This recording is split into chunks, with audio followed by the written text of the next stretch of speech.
Good morning, बच्चों. Hope you're all doing well. So let's continue with the application of trigonometry series very recently started. Previously हमने 3 questions इसमें solve किए हैं. आज हम question number 4 करने वाले हैं और ये सारे के सारे एग्जाम ओरिएंटेड क्वेश्चन है. हर क्वेश्चन में एक अलग पैटर्न का फिगर बन रहा है. ठीक है. सो ये भी बिल्कुल डिफरेंट है from the what we have solve so far 3 and this is one of the very important question. ठीक है. चले स्टार्ट करते हैं. So as you all know कि ब्लू टेक्स्ट हमारी इन्फॉर्मेशन होती है और ब्लैक टेक्स्ट हमारा इंस्ट्रक्शन होता है. सो हम स्टार्ट करते हैं. So it says from the top of a building. Okay, यहाँ पे बिल्डिंग की टॉप से आप क्या कर रहे हो? You are looking at the angle of elevation of the top of the cell tower is 60 degrees. Okay, within this line we learned that कि there are two structures. यहाँ पे दो structures है. एक है building, okay, दूसरा है cell tower. So let me draw these two lines. Okay, I have drawn it before. So let us suppose this is the building. चलो हम इसको building लेते हैं और इसको लेते हैं हम ये cell tower. ठीक है. और ये हो गया उन दोनों के आपस में ground. Okay, this is a line that connects them on the ground. So it says from the top of a building. यहाँ पे अब पॉइंट ऑफ ऑब्जर्वेशन ये बिल्डिंग के टॉप है. यहाँ पे let us name this point as some A. चलो हम इसको ए नेम देते हैं. सो यहाँ से from the top of this building the angle of elevation, you remember elevation is looking up. Angle of elevation कहाँ पे देख रहे हो आप? Top of a cell tower की तरफ देख रहे हो आप. यहाँ से सेल टावर की ऊंचाई यहाँ देख रहे हो. सो यहाँ पे angle made when you are looking up the angle made is 60. यहाँ पे 60 डिग्रीज एंगल बन रहा है. Fine. So but what is missing? We feel like there should be a line connecting them.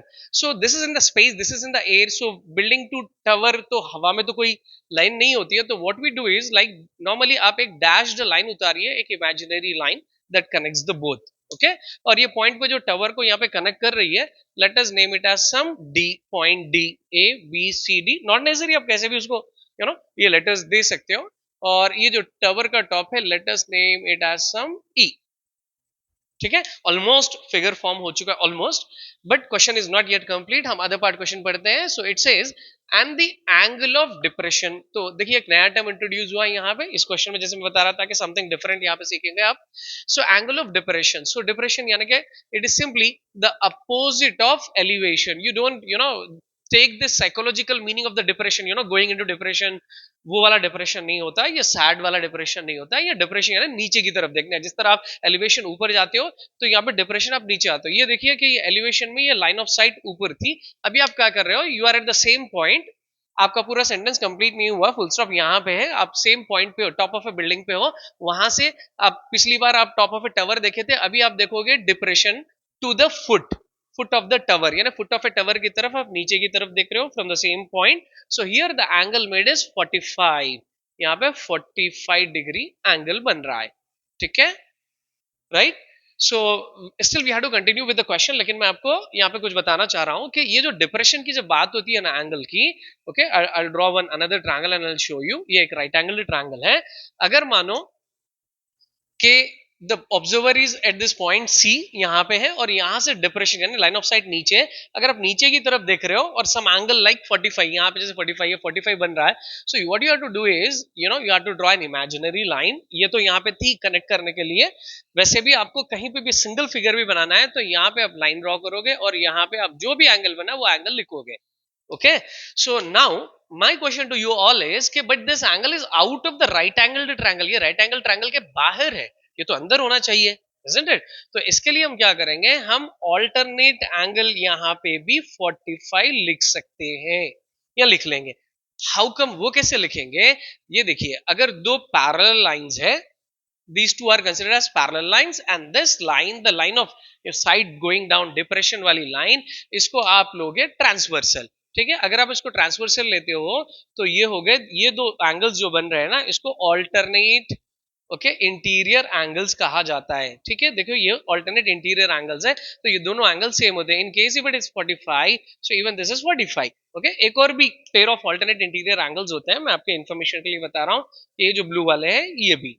सो अगर मानो ये एंगल 30 है, रैंडमली हम राइटिंग 30 है, 40 30 ये 45 और 30 नहीं होते हैं. सो 30 तो ये भी 30. ओके, तो उसी तरह ये दो पैरेलल लाइंस, ये ट्रांसवर्सल, अगर ये 45 है सो ये भी 45 डिग्रीज है. ठीक है. चलिए, आपके दो राइट एंगल ट्रायंगल्स तैयार हो गए. एक राइट एंगल ट्रायंगल आपका यहाँ पे है, एक और यहाँ पे है. So if you want to you can mark that perpendicular here, आप ये 90 यहाँ पे ले सकते हो।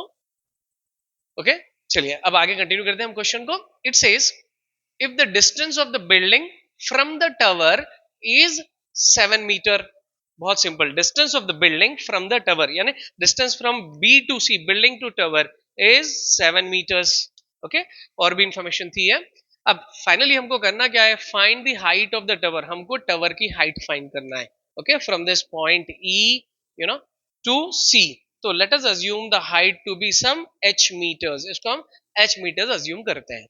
ओके सो अभी यहाँ पे मेरा आपसे एक सवाल है कि अगर आप ये नोटिस करो, by the time I erase this, मुझे बताइए कि यहाँ पे राइट एंगल, एक राइट एंगल ट्रायंगल बन रहा है यहाँ से यहाँ तक, ये फाइंड करने के लिए tell me quickly, observe it, बन रहा है क्या, नहीं बन रहा ना, सो फिर कैसे, तो वेरी सिंपल कि हम इसको दो पार्ट्स में फाइंड करते हैं। देखिए मेरा कहना है कि यहाँ पे कोई राइट एंगल ट्रायंगल तो नहीं बन रहा है, so what we are going to do is कि इस ट्रायंगल से, ये जो ऊपर वाला ट्रायंगल है, इससे हम ईडी फाइंड कर लेंगे। ओके और ये जो अनदर ट्रायंगल है हमारे पास में एबीसी, इससे हम सीडी निकालेंगे। इससे ओके ये कैसे निकालेंगे, how are these two related is कि जब आप ये ट्रायंगल से ए बी निकालोगे, A B will be equal to C D. Okay क्योंकि this is looking like some square, as of now ये फिगर स्क्वायर जैसा दिख रहा है, स्क्वायर हो या रेक्टेंगल हो, we know that in that the opposite sides, यानी कि स्क्वायर हो या रेक्टेंगल है, इसमें जो अपोजिट साइड्स जो कि पैरेलल साइड्स होते हैं, they are equal in length, AB will be equal to CD। I hope you understood it। I'll just try to connect the dots once again कि अभी आपको CD अगर निकालना है तो आप AB निकालोगे from this triangle, okay? और वो AB will be equal to this CD और इस triangle से ED, फिर हम दोनों को ऐड कर लेंगे तो हमारी हाइट आ जाएगी। ओके आपको ये मेन समझना है, कैलकुलेशंस बिल्कुल 3 to 4 मिनट्स में कंप्लीट हो जाएंगे। सो लेट्स बिगिन विद, अभी हम ये ट्रायंगल कंसिडर करते हैं। Okay so let's write here in the right angle triangle ABC, आप पूरा लिख लेना, मेरे पास टाइम स्पेस सेव करना है मेरे को, तो I am just writing in triangle ABC.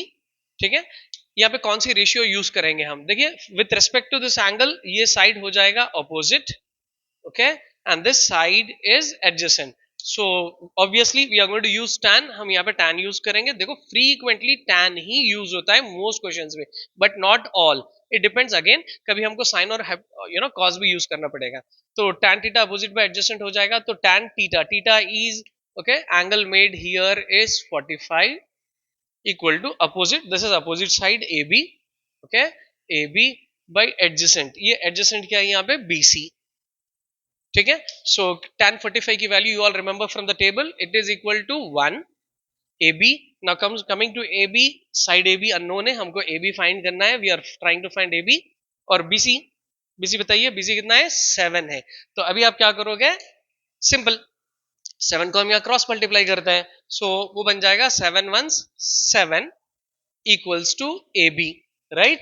सो जैसा कि AB हमारा सब्जेक्ट है, AB हमको फाइंड करना था, तो subject is always on the left, should be, तो हम 7 को यहाँ लिखते हैं, so AB is 7 meters, this AB is 7 meters, so AB will be equal to what, CD, ये CD को इक्वल हो जाएगा।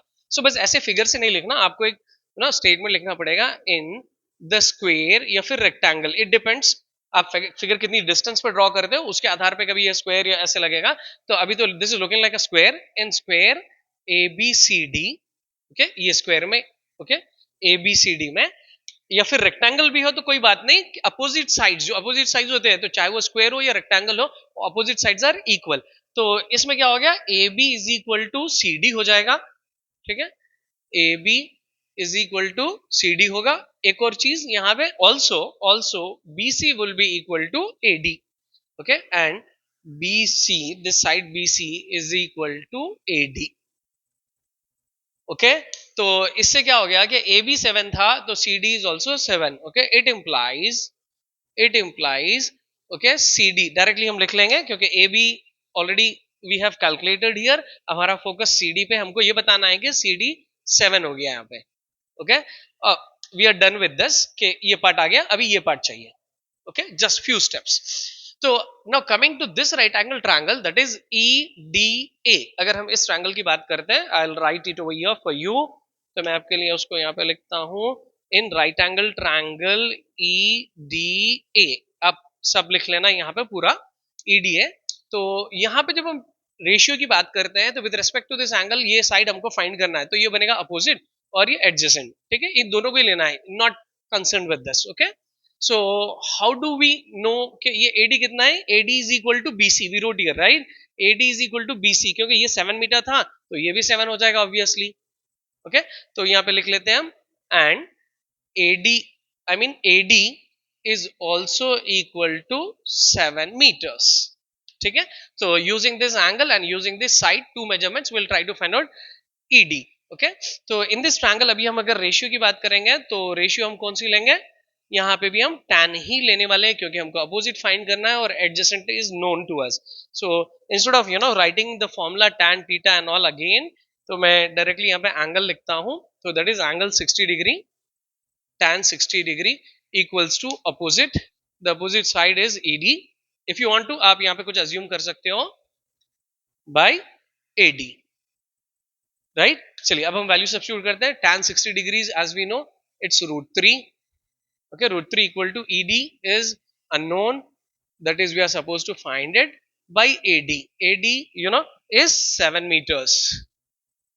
अब बताइए अब क्या करेंगे? अभी हम सिंपल ईडी फाइंड करना है, ईडी सब्जेक्ट है तो ये 7 को यहाँ पे क्रॉस मल्टीप्लाई कर दीजिए, तो वो कितना हो जाएगा? 7√3, 7√3 equals to ED, okay, as ED is the subject so will write it implies ED is 7√3। Are we done? I mean finish, खत्म हो गया? नहीं हुआ, अभी हमको क्या करना है, देखिए हम सेपरेटली फाइंड किया, हमने हमने ये फाइंड किया कि ये 7√3 है और ये 7 है, ये दोनों को हमको ऐड करना है, तभी तो हमको पूरी हाइट आएगी टावर की, right? So what are we going to do is we are going to write here as h, the height of the tower equal to, okay, 7√3 plus 7, 7√3 plus 7, okay। इसको एक दो स्टेप्स में हम simplify कर लेते हैं, okay। what can be done is simply by looking at this, बताइए क्या कर सकते हैं हम? 7 कॉमन निकाला जा सकता है, so on taking out 7 common, यहां से अगर हम 7 कॉमन लेते हैं, इससे 7 आ गया, तो यहाँ पे ब्रैकेट में क्या रह गया? यहाँ पे रह गया √3 प्लस 7 इज ऑलरेडी कॉमन, यहाँ हो जाएगा आपको 1, ठीक है। देखो जस्ट 2 मोर स्टेप्स, आप इसको मल्टीप्लाई करके देख लीजिए, 7 इंटू √3 7√3, 7 1 इज 7, ओके। अभी हम क्या करेंगे? हाइट 7 इंटू √3 की वैल्यू हम सब्स्टिट्यूट करेंगे, √3 we need to remember the value of √3 एक इरेशनल नंबर है, इसकी ओके अप्रोक्सीमेट वैल्यू है 1.732 प्लस 1, ये क्वेश्चन में नहीं दी जाएगी, आपको याद रखना है, may be sometimes they may give you. So height equal to 7, अब ये सम इनका एडिशन करिए ब्रैकेट में, कितना हो जाएगा? ये हो जाएगा 2.732, फाइन। अभी आप इनको मल्टीप्लाई कर लोगे, so 7 into 2.732 is approximately 19.124 meters, तो ये हो गई आपकी height of the tower. I hope you understood it, so इसको प्रैक्टिस कर लेना, will meet in the next video with more important problems, okay. Have a nice day.